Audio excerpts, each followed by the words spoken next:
Good morning friends. मैं आपके पास आज लेकर आया हूं बजट 2023-24 से पहले इकोनॉमिक सर्वे। यहां पर याद रखिएगा, इकोनॉमिक सर्वे बजट से एक दिन पहले यानी कि 31 जनवरी को प्रेजेंट किया जाता है आजकल। इससे पहले जब budget last day of February को प्रेजेंट किया जाता था तो उससे एक या दो दिन पहले इकोनॉमिक सर्वे आता था। आमतौर पर एक दिन पहले इकोनॉमिक सर्वे आता है। होता क्या है ये इकोनॉमिक सर्वे, सबसे पहले ये समझते हैं। तो याद रखिएगा, इकोनॉमिक सर्वे हमारा एक ऐसा इंस्ट्रूमेंट है जिसके जरिए देश के आर्थिक हालात के ऊपर नजर रखी जाती है। तो यहाँ पर याद रखिएगा, देश के आर्थिक हालात को बताने का सबसे बेहतर तरीका इकोनॉमिक सर्वे जो 2022-23 की एक प्रकार से कह लीजिए रिपोर्ट होती है कि आखिर हम लोगों ने किस प्रकार से 2022-23 में काम किया है और क्या क्या उससे हमारा टोटल डाटा निकल कर आ रहा है। तो आइए शुरुआत करते हैं इकोनॉमिक सर्वे में दिए गए कुछ महत्वपूर्ण बिंदुओं की। सबसे पहले हम लोग बात करेंगे इस इकोनॉमिक सर्वे का जो सबसे मेन पॉइंट है वो आपका gross national non performing asset का रेशियो जो शेड्यूल्ड कमर्शियल बैंक का है वो पिछले 7 सालों में सबसे कम 5% हो गया है। बैंकिंग सेक्टर से एक बड़ी अच्छी खबर निकल कर आई है। यहां पर याद रखिएगा, बैंकिंग सेक्टर लगातार अगर बात करेंगे तो पिछले 7-8 वर्षों से प्रेशर महसूस कर रहा था, दबाव में रह रहा था, क्योंकि एनपीए काफी ज्यादा बढ़ा हुआ था।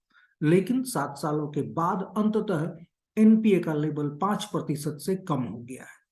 वहीं पर एक दूसरी और महत्वपूर्ण खबर है कि सोशल सेक्टर पर एक्सपेंडिचर सरकार जो केंद्र की है और जो राज्य की है, दोनों ने करीब करीब अगर बात करेंगे तो यहाँ पर याद रखिएगा 21.3 लाख करोड़ रुपए किए हैं।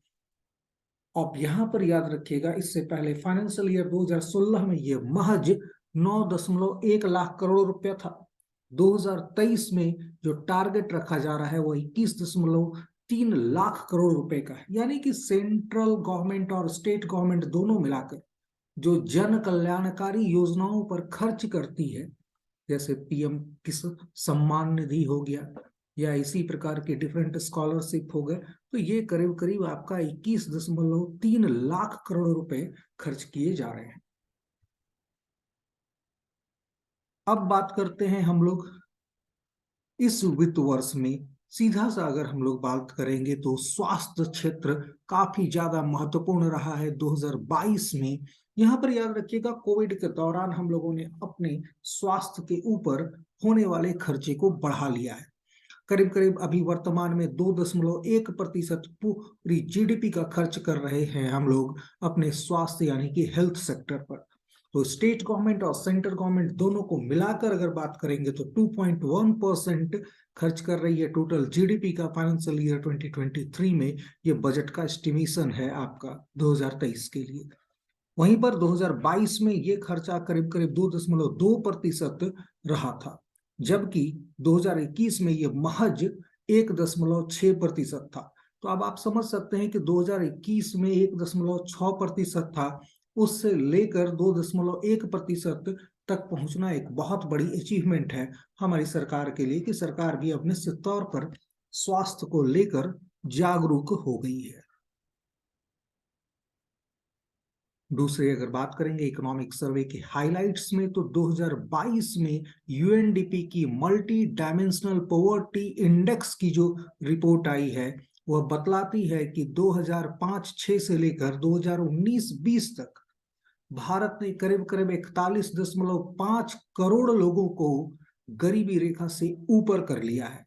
तो ये बहुत अच्छी खबर है, लेकिन हालांकि काफी लंबा ड्यूरेशन बतला रहा है। यूएनडीपी 2005-6 से लेकर 2019-20 तक का करीब करीब 15 वर्षों का डाटा है। इन 15 वर्षों में 41.5 करोड़ लोग गरीबी रेखा से ऊपर किए गए हैं। पूरे भारत के लिए एक सम्मान की बात है। वहीं पर नेशनल ग्रीन हाइड्रोजन मिशन की भी शुरुआत की गई है और यह भी अपने आप में एक बहुत बड़ा कदम है। और इसके तहत यह लक्ष्य रखा गया है कि 2047 तक हाइड्रोजन के मामले में या इस मिशन के जरिए हम पूरी तरह से आत्मनिर्भर हो जाएंगे। तो यहाँ पर याद रखिएगा, यह भी एक बहुत अच्छा अचीवमेंट है। जो भी विद्यार्थी इस पूरे के पूरे शो को देख रहे हैं, याद रखेंगे ये सारा डाटा आपके एग्जाम में आने वाला है, तो आप लोग इसे नोट डाउन करते चलें। वहीं पर प्राइवेट इन्वेस्टमेंट एग्रीकल्चर सेक्टर में वो 9.3% हो गया 2020-21 में। यह भी एक बड़ी खबर है, क्योंकि निजी क्षेत्र हमारा कृषि में निवेश नहीं करता था, लेकिन वर्तमान में ऐसी स्थितियां बन रही हैं जिसमें हम लोग देख रहे हैं कि निश्चित तौर पर एक बड़ा इन्वेस्टमेंट एग्रीकल्चर सेक्टर की ओर मूव कर रहा है। तो ये दो महत्वपूर्ण समाचार थे। पहला था नेशनल ग्रीन हाइड्रोजन मिशन को लेकर, जो 2047 तक देश को ऊर्जा के क्षेत्र में आत्मनिर्भर बनाना चाह रहा है। वहीं पर 2023 के बारे में बात करेंगे तो इसे इंटरनेशनल ईयर ऑफ मिलेट्स भी कहा गया है। याद रखिएगा, यूनाइटेड नेशन इस प्रकार से इसका सेलिब्रेशन कर रहा है। वहीं पर भारत में अगर बात करेंगे तो फ्री फूड ग्रेन्स करीब करीब 81.4 करोड़ लोगों को प्रदान किया जा रहा है। तो फूड सिक्योरिटी जो हमारी है, उसका दायरा हमारा 81.4 करोड़ लोगों तक पहुंचा हुआ है। और इसके तहत 2022 अगर बात करेंगे, एक साल के लिए और बढ़ा दिया गया है। तो 2022 के बाद ये 2023 में भी अवेलेबल होगा एक साल तक, जिसमें लोगों को मुफ्त अनाज उपलब्ध कराया जाएगा एक न्यूनतम दर पर। अब यहाँ पर याद रखिएगा, पीएम किसान जो सम्मान निधि दी जाती है, उसमें करीब करीब 11.3 करोड़ फार्मर्स को अभी तक जोड़ा जा चुका है। तो यहाँ पर पीएम किसान योजना के तहत करीब करीब 11.3 आपके करोड़ किसान जोड़ लिए गए हैं और उनको 2022-23 का पेमेंट किया जा रहा है। वहीं पर बात करेंगे अगर हमारा, तो इन्वेस्टमेंट करीब करीब 47,500 करोड़ का गया है पीएलआई स्कीम में। अब ये पीएलआई स्कीम क्या है, इस चीज के बारे में आपको समझना है। तो पीएलआई यानी कि प्रोडक्शन लिंक्ड इंसेंटिव स्कीम। अब production linked incentive scheme Bharat सरकार की एक बहुत ही महत्वाकांक्षी योजना है, जिसमें ऐसी कंपनियां जो उत्पादन कर रही हैं उनको इंसेंटिव देती है सरकार। याद रखिएगा, इससे पहले 2010-11 में इस इंसेंटिव के ऊपर डब्ल्यूटीओ ने काफी आंखें टेढ़ी की थी, नतीजा बाद में हमें इसे बंद करना पड़ा था। लेकिन प्रोडक्शन लिंक्ड इंसेंटिव स्कीम को वापस फिर से चालू किया गया है। कारण क्या है कि पहले हम केवल देसी कंपनियों के लिए यह उपलब्ध कराते थे, अब इसमें हम लोगों ने विदेशी कंपनियां भी शामिल की हैं। तो देसी विदेशी किसी भी कंपनी का भेदभाव नहीं है। और दूसरा चीज ये है कि ज्यादातर तो यह देसी कंपनियों को ही मिलता है, और 10 कंपनियों के साथ अगर 2 विदेशी कंपनियों को भी मिल रहा है तो कोई दिक्कत नहीं होनी चाहिए। कारण ये है कि वो अपने साथ टेक्नोलॉजी भी लेकर आते हैं। तो वैसे क्षेत्र जहां पर हम लोगों की कमजोरी थी, हम लोग बहुत अच्छा परफॉर्म नहीं कर पा रहे थे, वहां पर पीएलआई स्कीम निश्चित तौर पर गेम चेंजर साबित होगी और आने वाले 10 वर्षों में एक औद्योगिक ढांचा तैयार करेगी, जो निश्चित तौर पर आगे आने वाले समय में बड़ी संख्या में रोजगार जुटाएगा। साथ में ई कॉमर्स के क्षेत्र में भी काफी ज्यादा अच्छी न्यूज है। लगभग लगभग 18% की दर से 2025 तक हमारा ई कॉमर्स बढ़ता रहेगा। तो यह भी एक महत्वपूर्ण डाटा इस इकोनॉमिक सर्वे में दिया गया है। वहीं पर अगर बात करेंगे मर्केंटाइज एक्सपोर्ट, यानी कि वस्तुओं का जो एक्सपोर्ट है हमारा, वो करीब करीब 332.8 बिलियन डॉलर का हो गया है अप्रैल से लेकर दिसंबर तक। तो यहां पर याद रखिएगा, यह भी एक बहुत बड़ी न्यूज है कि हमारा एक्सपोर्ट भी बढ़ रहा है। वहीं पर अगर बात करेंगे, भारत में विश्व का सबसे ज्यादा रेमिटेंस प्राप्त हो रहा है, करीब करीब 100 बिलियन डॉलर। तो यहाँ पर याद रखिएगा, ये 100 बिलियन डॉलर यहाँ पर आ रहा है हमारे देश में। अब ये रेमिटेंस कौन भेजता है, तो भारत के वे लोग जो विदेशों में रहते हैं, वो अमेरिका में रहते हैं, वो यूरोप में रहते हैं, वो गल्फ कंट्रीज में रहते हैं, तो उनके द्वारा रेमिटेंस लगातार भेजा जाता है और उसी रेमिटेंस को उनके परिवार वाले यूज करते हैं। एक्चुअली डॉलर है वो तो आरबीआई के पास रह जाता है, डॉलर हो, दिनार हो, पाउंड हो, यूरो हो, कुछ भी हो विदेशी करेंसी, वो तो आरबीआई के पास रह जाती है। उनके परिवार वालों को तो रुपए मिलते हैं। लेकिन यहाँ पर याद रखिएगा, यह फॉरेन रिजर्व को जमा करने में या उसके भंडारण में एक महत्वपूर्ण भूमिका भी निभाता है। वहीं पर एक और खबर जो आप लोगों को मैंने इससे पहले भी बताया था कि यूपीआई बेस्ड जो लेन देन है वह करीब करीब 121% बढ़ गया है आपका वैल्यू में, जबकि वॉल्यूम में अगर बात करें तो 115% की वृद्धि हुई है। यह वृद्धि हुई है 2019 से लेकर 2022 के बीच में। तो 2019 की तुलना में 2022 में करीब करीब 121% की वृद्धि हो गई है यूपीआई बेस्ड ट्रांजेक्शन्स में। बहुत अच्छी खबर है। हम एक क्लीन इकोनॉमी की ओर अब आगे बढ़ रहे हैं। इंडिया का जीडीपी ग्रोथ रेट 2024 में अगर बात किया जाए तो 6 से 6.8% रहने की संभावना इस बार हमारा इकोनॉमिक सर्वे दे रहा है। यहाँ पर याद रखिएगा, भारत अभी विश्व में सबसे तेज बढ़ती हुई अर्थव्यवस्था है। इस बार भी हमारा 7% का जीडीपी ग्रोथ रेट है। तो इस चीज को हमेशा ध्यान में रखिए कि आने वाले समय में यही जीडीपी ग्रोथ रेट हमें बनाए रखनी है। वहीं पर एमएसएमई सेक्टर को जो कर्ज दिया जा रहा है वह भी 30% बढ़ गया है जनवरी से नवंबर 2022 में। यह एक बहुत अच्छी खबर है। देर से ही सरकार जागी है, क्योंकि हम लोगों ने करीब करीब 75 साल बिता दिए, लेकिन कभी भी हम लोगों ने एमएसएमई के ऊपर बहुत ज्यादा ध्यान नहीं दिया। याद रखिएगा, देश में रोजगार देने का काम यही एमएसएमई करता है। मीडियम स्मॉल इंटरप्राइजेस जो हुआ करते हैं यही सबसे ज्यादा रोजगार देते हैं। Micro small and medium enterprises जो कि रोजगार देने में भी महत्वपूर्ण है, साथ में अगर बात करेंगे तो यह हमारी जीडीपी के लिए बहुत बड़ा अहम रोल अदा करता है। तो निश्चित तौर पर इसके कर्ज में या इसको दिए जाने वाले कर्ज में वृद्धि बहुत ही उत्साहजनक है। वहीं पर अगर बात करेंगे जीएसटी का कलेक्शन, तो यहाँ पर याद रखिएगा डायरेक्ट टैक्सेस और जीएसटी का कलेक्शन करीब करीब आप देखेंगे 15.5% अप्रैल से लेकर नवंबर 2022 के बीच में बढ़ गया है। यहाँ पर याद रखिएगा, ये जो करों में वृद्धि हो रही है यही हमें चाहिए थी, क्योंकि जब तक सरकार को लोग कर नहीं देंगे पर्याप्त मात्रा में तब तक निश्चित तौर पर देश का विकास करने के लिए सरकार के पास पैसे नहीं होंगे। मैं बार बार कहता हूं कि ये जो आज हमारा बजट आया है 2024 का, मैं उसमें देख रहा था कि यहाँ पर 15 लाख से ऊपर वाले इनकम ग्रुप को दे दिया गया है आपका 30% कर देने का। इसे घटाने की जरूरत है। निश्चित तौर पर इसे घटाने की जरूरत है, क्योंकि अगर आप इतना ज्यादा टैक्स लगाएंगे तो निश्चित तौर पर लोग ईमानदारी से टैक्स देने से बचेंगे। 10 लाख से ऊपर जो टैक्स होना चाहिए वो एक्चुअली 5 से 10% के बीच होना चाहिए। उससे ज्यादा टैक्स रखना निश्चित तौर पर कहीं ना कहीं नुकसानदेह ही ज्यादा हो रहा है। वहीं पर एक और महत्वपूर्ण माइलस्टोन हमारे देश की अर्थव्यवस्था ने प्राप्त कर लिया है कि हम लोगों ने इलेक्ट्रॉनिक्स के एक्सपोर्ट में करीब करीब 4.4 बिलियन डॉलर, जो कि फाइनेंशियल ईयर 2019 में था, उसको बढ़ा के कर लिया है 11.6 बिलियन 2022 में। तो इलेक्ट्रॉनिक्स के एक्सपोर्ट में जबरदस्त इजाफा, करीब करीब 3 गुना वृद्धि दर्ज की गई है। महत्वपूर्ण घटना है ये पूरे के पूरे भारतीय आयात निर्यात के इतिहास में। 3 गुना वृद्धि इलेक्ट्रॉनिक्स के एक्सपोर्ट में होना बहुत सारी संभावनाओं को बता रहा है। साथ में इंडिया वर्ल्ड का second largest mobile phone manufacturer भी बन गया है।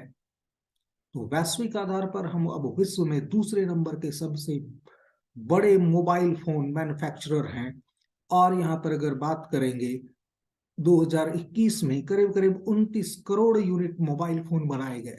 वहीं पर अगर बात करेंगे 2015 में यह महज 6 करोड़ यूनिट ही हुआ करते थे। तो 2015 के 6 करोड़ यूनिट से आज हम 29 करोड़ यूनिट प्रति वर्ष मोबाइल बना रहे हैं। तो एक बहुत अच्छी खबर है निश्चित तौर पर, और आने वाले समय में हम नंबर 1 एक्सपोर्टर भी बनेंगे। वहीं पर एफडीआई फ्लो की अगर हम लोग बात करेंगे तो यह फार्मा उद्योग में करीब करीब 4 गुना बढ़ गया है। तो यहाँ पर याद रखिएगा, फार्मा उद्योग, फार्मास्यूटिकल्स का जो उद्योग है, कोविड के दौरान भारत का फार्मा इंडस्ट्री बहुत ज्यादा चर्चा में आई। कारण सीधा सा था कि कोवैक्सीन का उत्पादन हम लोगों ने किया, कोविशील्ड का उत्पादन हम लोगों ने किया, और भी कई प्रकार के हम लोगों ने वैक्सीन दिए दुनिया को दवाएं दी जो जरूरी थी कोविड के दौरान। निश्चित तौर पर भारत के ऊपर बहुत लोगों का ध्यान गया और अंततः 4 गुना ज्यादा एफडीआई इस वर्ष प्राप्त हुआ है हमारे फार्मा इंडस्ट्री को। तो ये बहुत अच्छी न्यूज है। वहीं पर बात करेंगे आप लोगों के लिए एक और अच्छी न्यूज है पब्लिक प्राइवेट पार्टनरशिप के ग्राउंड में अगर बात करेंगे तो यहाँ पर बात की करते हैं हम लोग। तो करीब करीब 56 प्रोजेक्ट जिनका टोटल वर्थ 57,870 करोड़ है, उनको भी वाइबिलिटी गैप फंडिंग स्कीम के जरिए सपोर्ट दिया जा रहा है। अब यहाँ पर वीजीएफ वाइबिलिटी गैप फंडिंग क्या है, यहाँ पर याद रखिएगा। जब कोई भी योजना पीपीपी मॉडल पर बनती है तो पीपीपी मॉडल पर बनने पर यहाँ सरकार भी अपना एक सहयोग राशि देती है, तो उसमें भी एक बहुत बड़ी भूमिका होती है इस प्रोजेक्ट के आरंभ होने में। क्योंकि पीपीपी मॉडल है तो पब्लिक प्राइवेट पार्टनरशिप का ये मॉडल है, जिसमें पब्लिक यानी सरकार तो होती ही होती है, साथ में अगर बात करेंगे प्राइवेट पार्टनरशिप, जैसे आप अलग अलग नेशनल हाईवे पर चलते हैं तो नेशनल हाईवेज पर जब आप चलते हैं तो टोल टैक्स देते हैं। तो ये जो प्राइवेट बिल्डर्स रोड बना रहे हैं उनके अपने लागत की भरपाई इसी टोल टैक्स से होती है। तो इसी प्रकार से प्राइवेट पब्लिक पार्टनरशिप से बनने वाले 56 प्रोजेक्ट्स को यहाँ पर आगे किया गया है। अब यहाँ पर इन प्रिंसिपल इनको अप्रूवल दिया गया है, जिनका प्रोजेक्ट कॉस्ट करीब करीब 57,000 करोड़ है और ये वीजीएफ के अंतर्गत है, मतलब इसमें भी सरकार, केंद्र सरकार निवेश करेगी एक बड़े अमाउंट में। वहीं पर सर्विस सेक्टर जो कि 9.1% की रफ्तार से 2023 में बढ़ने की संभावना व्यक्त की गई है, जबकि फाइनेंशियल ईयर 2022 में यह 8.4% की दर से बढ़ा है। ये एक कह सकते हैं सर्विस सेक्टर भारत में एक अच्छे मुकाम तक पहुंच चुका है और आने वाले समय में यह महत्वपूर्ण रेमिटेंस कलेक्ट करने का साधन बना रहेगा। याद रखिएगा, अब ये हमारे पूर्व आरबीआई के गवर्नर रघु जी राम राजन आए थे भारत और उन्होंने ये सुझाव दिया था कि भारत को सर्विस सेक्टर पर फोकस करना चाहिए, क्योंकि सर्विस सेक्टर एक शॉर्ट टाइम में मनी कमाने का एक बेहतर जरिया है। तो यहाँ पर याद रखिएगा ऑलरेडी ये परफॉर्म कर रहा है हमारा सेक्टर और इसकी ग्रोथ रेट 2022 में 8.4% रही। वहीं पर अगर बात करेंगे आईआईपीडीएफ स्कीम का करीब करीब 150 करोड़ आउटले गया है 2023-25 के लिए। अब यहाँ पर याद रखिएगा India infrastructure project development funds scheme को ये कहा जा रहा है और ये एक स्कीम है, फाइनेंशियल सपोर्ट प्रोवाइड करती है ये उन परियोजनाओं को जो पीपीपी मॉडल पर चलती है। तो यहाँ पर पीपीपी मॉडल पर चलने वाली योजनाओं के लिए एक आईआईपीडीएफ स्कीम चालू की गई है और यह करीब करीब 150 करोड़ का आउटले से 2023 से 25 के बीच में काम करेगी। तो यहाँ पर याद रखिएगा अब सरकार भी अपने टारगेट को लेकर काफी ज्यादा कह सकते हैं दृढ़ संकल्प है कि वो ज्यादा से ज्यादा नए प्रोजेक्ट्स के ऊपर काम करना चाह रही है, ताकि जल्द से जल्द भारतीय इंफ्रास्ट्रक्चर को और बेहतर किया जा सके। वहीं पर नेशनल इंफ्रास्ट्रक्चर पाइपलाइन जो है हमारा, इसमें करीब करीब अगर बात करेंगे तो आपका टोटल 89,151 प्रोजेक्ट्स आ चुकी हैं। तो नेशनल इंफ्रास्ट्रक्चर पाइपलाइन में 89,000 प्रोजेक्ट्स अभी शुरुआत कर दी गई है, जिसका वर्थ आप बात करेंगे तो 141.4 लाख करोड़ रुपीस है। वे याद रखिएगा ये हमारे एक साल के बजट से 5 गुना है करीब करीब। तो ये जो पैसा है ये 5 गुना पैसा लगाया जा रहा है हमारे बजट से ज्यादा, 5 गुना, वो है नेशनल इंफ्रास्ट्रक्चर पाइपलाइन के ऊपर। इसमें से 109 प्रोजेक्ट जो करीब करीब 5.5 लाख करोड़ रुपए के हैं, उन्हें पूर्ण भी कर लिया गया है। तो आप समझ सकते हैं कि आने वाले 10 वर्षों में इंफ्रास्ट्रक्चर के ये सारे प्रोजेक्ट पूरे कर लिए जाएंगे। न सिर्फ ये रोजगार सृजित करेंगे बल्कि हमारी इकोनॉमी को और तेज गति भी ये प्रदान करेंगे। वहीं पर एक और चीज नेशनल मोनेटाइजेशन पाइपलाइन में, जो कि करीब करीब 9.0 लाख करोड़ रुपीस का पूरा टारगेट दिया गया था। यहाँ पर याद रखिएगा 0.9 lakh crore rupees monetisation target achieved किया गया है। 2022 में, जबकि एक्सपेक्टेड केवल 0.8 लाख करोड़ था। तो यहाँ पर याद रखिएगा 80,000 करोड़ रुपए का टारगेट था, करीब करीब 90,000 करोड़ रुपए प्राप्त कर लिए गए हैं। वहीं पर 9 लाख करोड़ रुपीस का एस्टिमेट लगाया गया है इस पूरे के पूरे प्रोजेक्ट के लिए, नेशनल मोनेटाइजेशन पाइपलाइन के लिए।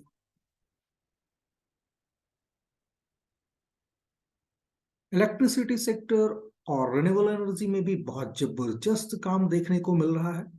यहां पर याद रखिएगा 30 सितंबर 2022 को गवर्नमेंट ने इंटायर कैपेसिटी को डेवलप करने के लिए 40 गीगावाट का, करीब करीब अगर आप बात करेंगे 59 सोलर पार्क की स्थापना की घोषणा कर दी है। तो यहाँ पर याद रखिएगा ये सैंक्शन हुआ है अभी आपका, तो यहाँ पर 40 गीगावाट के इलेक्ट्रिसिटी जनरेशन के लिए करीब करीब 59 सोलर पार्क बनेंगे और ये 16 राज्यों में बनाए जाएंगे। वहीं पर बात करेंगे 17 लाख गीगावाट इलेक्ट्रिसिटी जनरेट होगी ड्यूरिंग द फाइनेंशियल ईयर 2022, लेकिन ये कंपैरेटिवली अगर बात करेंगे फाइनेंशियल ईयर 2021 में ये महज 15.9 लाख गीगावाट थी। इस प्रकार से आप देख रहे हैं कि किस प्रकार से हमारा लगातार इलेक्ट्रिसिटी प्रोडक्शन भी तेजी से बढ़ रहा है।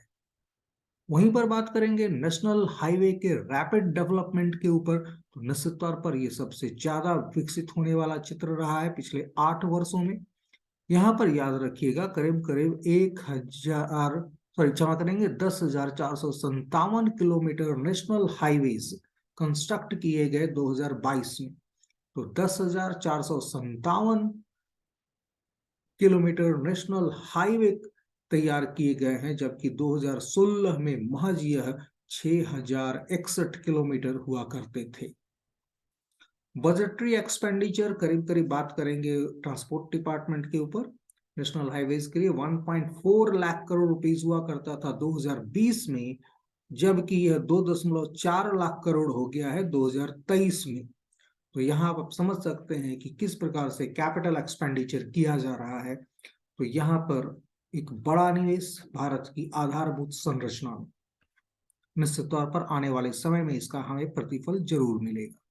तो चलिए आज के लिए इकोनॉमिक सर्वे को हम लोग इन सारे प्रश्नों के कह सकते हैं कि डिफरेंट अलग अलग पॉइंट्स के रूप में हम लोगों ने उल्लिखित कर दिया है।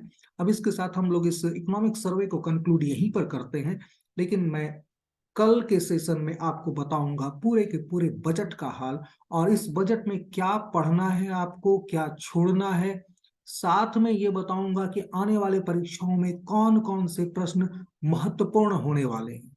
चलिए मिलते हैं कल के सेशन में, जिसमें हम लोग करेंगे बजट के ऊपर खुली चर्चा। धन्यवाद।